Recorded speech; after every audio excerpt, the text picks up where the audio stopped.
కొలనుపాక గ్రామంలోని కోమట్ల మఠంలో ఆల్ ఇండియా ఆర్యవైశ్య ఫెడరేషన్ జిల్లా వర్కింగ్ ప్రెసిడెంట్ ప్రొద్దుటూరి రమేష్ గుప్తా దంపతులు రుద్రాభిషేకాన్ని నిర్వహించారు.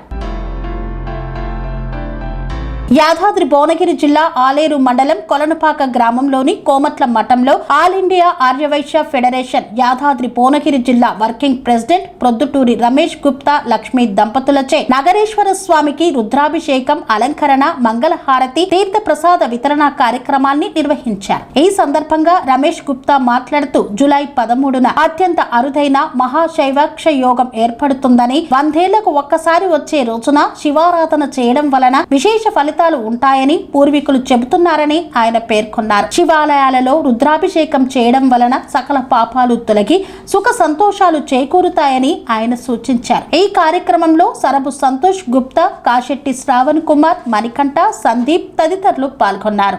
ఈ రోజు ఆలేరు మండలం కొలనుపాక గ్రామంలో కోమట్ల మఠంలో ఈ రోజు పవిత్రమైన సోమవారం నాడు నగరేశ్వర స్వామి, వాసవి మాత, విఘ్నేశ్వర స్వామి దేవస్థానంలో నగరేశ్వర స్వామికి అభిషేకం చేయడం జరిగినది. ఇది పవిత్రమైన పుణ్యక్షేత్రం. కొలనుపాక సోమేశ్వరాలయం అనేది 2000 సంవత్సరాల నాటి దేవాలయం. ఈరోజు అభిషేకం చేయడం జరిగినది.